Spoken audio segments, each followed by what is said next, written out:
Throughout history, emperors and kings have fallen in battle, succumbed to assassins' blades, or been poisoned by rivals. But some rulers met their end in ways so bizarre, so unexpected, that they seem almost impossible. A Chinese duke drowned in his own latrine. An English prince was drowned in wine. A Byzantine emperor was dragged to death by a deer. These are not myths or legends. They are documented deaths where power, arrogance, and sheer bad luck converged with fatal consequences. The duke who drowned in his latrine, 581 BCE. Jin, Ancient China. Duke Jing ruled one of ancient China's most powerful states. Known for his military conquests and political cunning, he was also dangerously arrogant, a trait that would seal his fate. A court prophet delivered a disturbing warning. The duke would die after eating newly harvested wheat. Rather than heed this message, Jing publicly mocked the prophecy. To prove his point, he organized a feast centered around the season's first wheat crop. As servants presented fresh bread and grain dishes, he deliberately ate more than anyone else, smiling at his courtiers to demonstrate his defiance of supernatural claims. The meal passed without incident, seemingly proving the prophecy false. Hours later, Duke Jing felt intense abdominal pain. His stomach cramped violently as his body rejected the wheat. He rushed to his private latrine chamber, a simple wooden structure built over a deep pit. As he sat sweating and doubled over with pain, disaster struck. The wooden seat beneath him suddenly collapsed. Duke Jing plunged headfirst into the pit below. The space was narrow, deep, and filled with human waste. He fell with such force that his upper body was submerged in the foul liquid. Though conscious, he found himself trapped upside down, his legs still above ground level, but pinned by the broken wood. He struggled desperately, trying to call for help, but each attempt to shout only allowed the filth to enter his mouth. Court attendants, waiting respectfully at a distance, had no idea their ruler was dying meters away. He thrashed in panic as the excrement filled his nose and throat. Within minutes, Duke Jing of Jin drowned in human waste. When servants finally discovered him, they could only retrieve a body soiled beyond recognition. The prophecy had come true with cruel precision no one could have imagined. A powerful ruler who refused to believe in his mortality ended up consumed by his own filth. The Duke drowned in wine. February 18, 1478. Tower of London, England.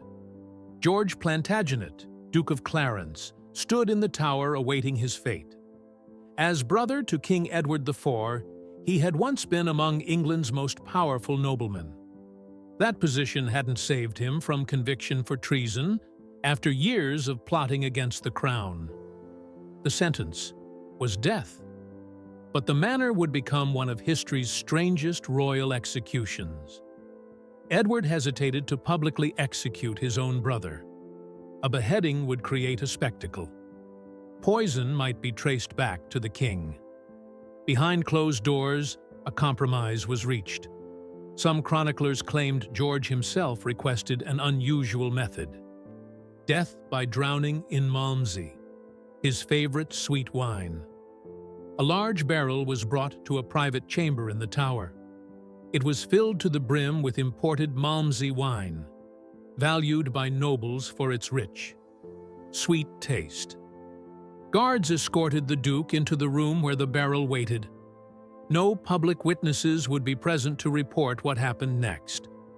The execution proceeded with unexpected difficulty. George was a large, strong man who resisted when guards tried to force him into the barrel. Even with his hands bound, he fought desperately as they pushed his head toward the dark liquid surface. It took several men to finally submerge him. Once his head was underwater, the struggle intensified. His body thrashed violently, causing wine to splash across the stone floor. Though unable to scream, the Duke's muffled sounds and violent movements continued for nearly 2 minutes. Guards held him firmly in place, ensuring his head remained submerged as he fought for air. Gradually, the movements weakened. Bubbles rose to the surface as the last oxygen left his lungs. When the body finally went limp, the guards stepped back. The Duke of Clarence had drowned in his beloved Malmsey, creating one of history's most bizarre and indulgent royal deaths.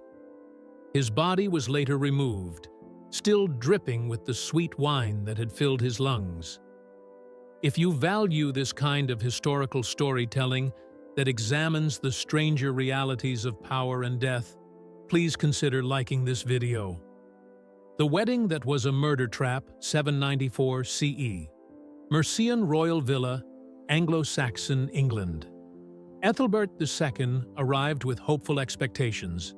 As King of East Anglia, he had accepted an invitation from King Offa of Mercia to discuss a potential marriage to Offa's daughter. The young ruler traveled with only a small entourage, seeing no reason for concern.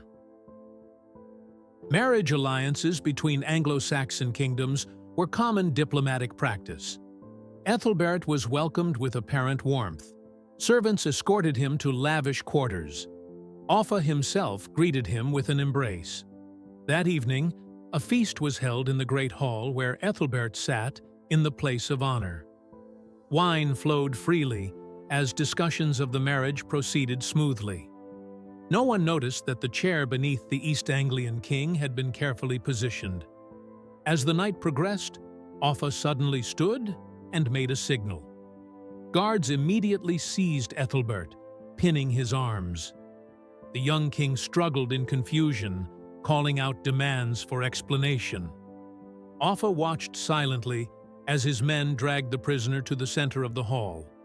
With a second signal, servants pulled back a large rug, revealing a concealed trap door in the floor. The pit beneath was narrow and deep, dug specifically for this purpose. Guards forced Ethelbert to his knees at the edge. In that moment, he understood the betrayal. There would be no marriage alliance, only elimination of a rival king. He tried to speak, but was pushed forward into darkness. The fall broke both legs. Ethelbert lay at the bottom of the pit, looking up at the faces peering down at him. He was conscious, in agony, but still alive. A moment later, an executioner descended with an axe. Despite his injuries, Ethelbert fought back, clawing at his attacker in the cramped space. The struggle was brief. With several hacking blows, the executioner severed Ethelbert's head from his body. Both were later drawn up separately from the pit.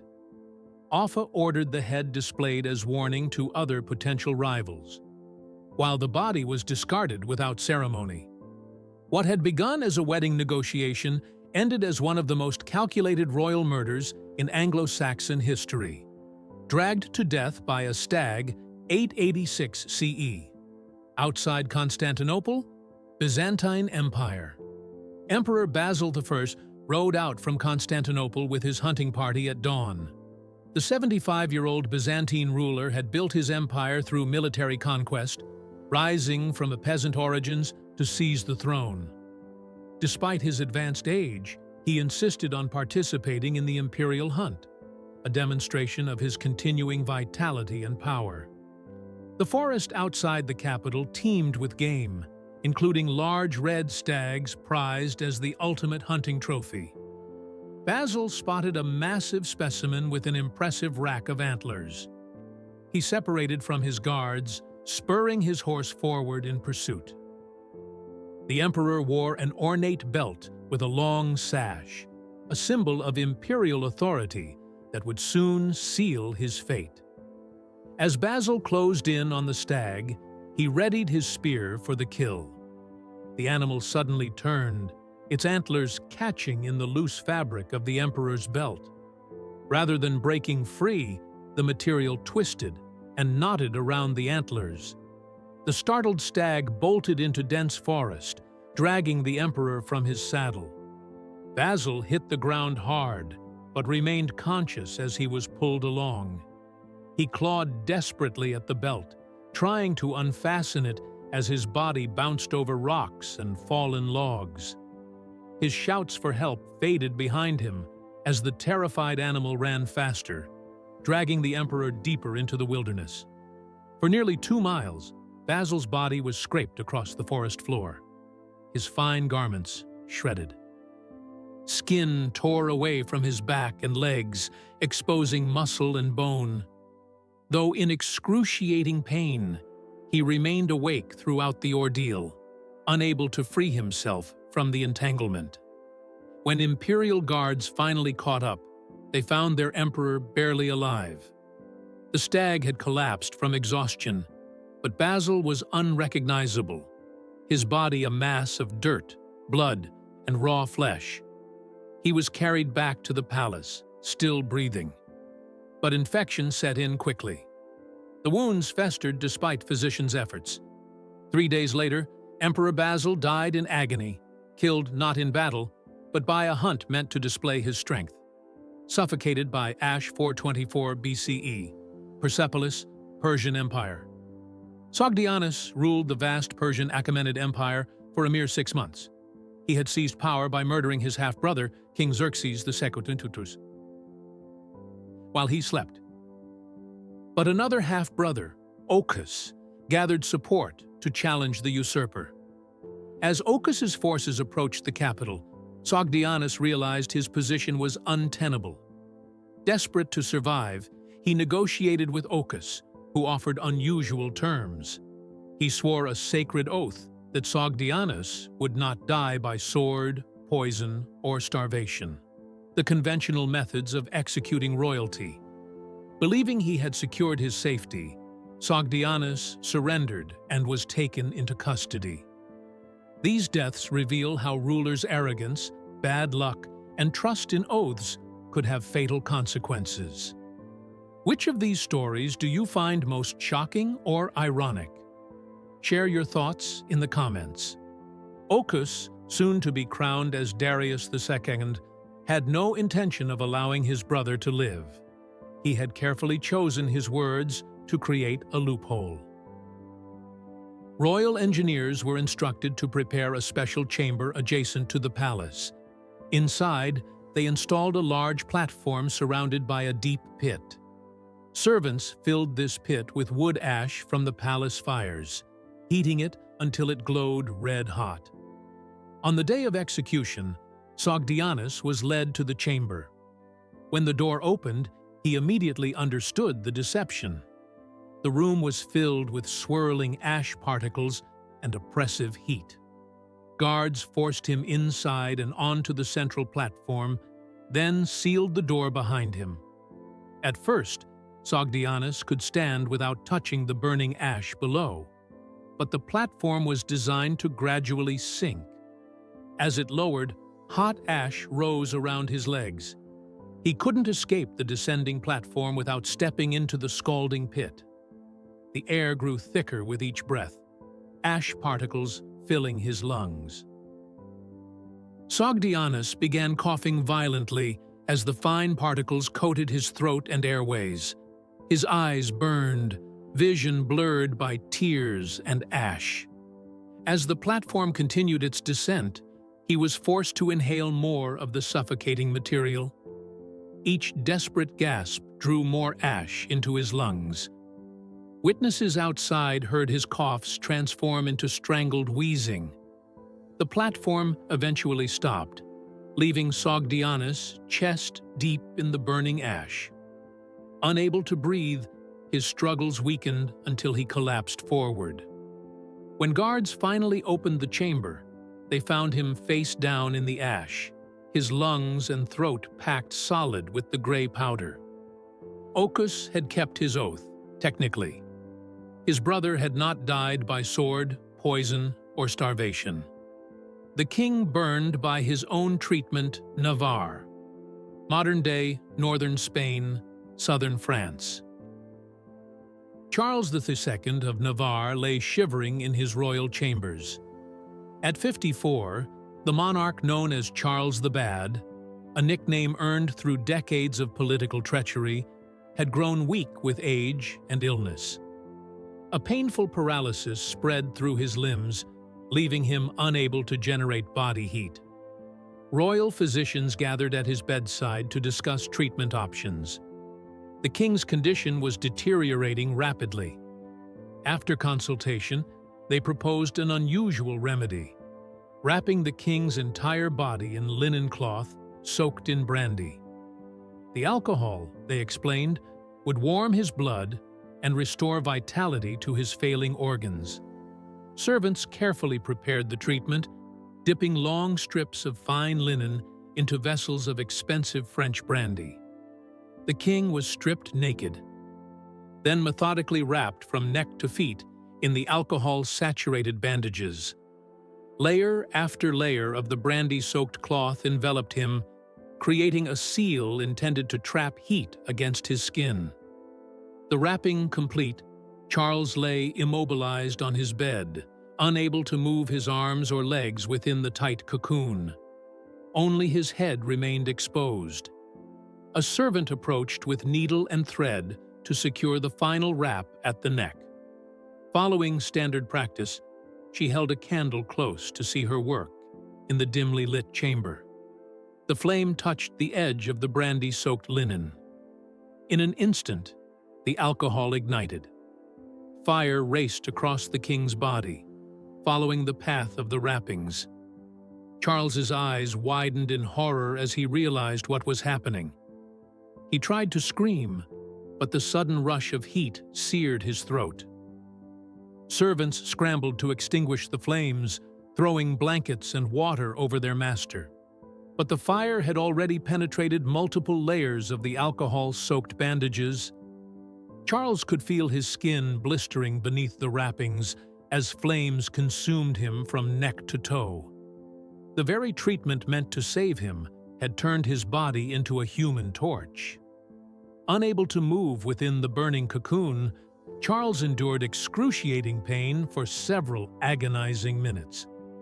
When the flames were finally extinguished, he remained conscious, his body catastrophically burned.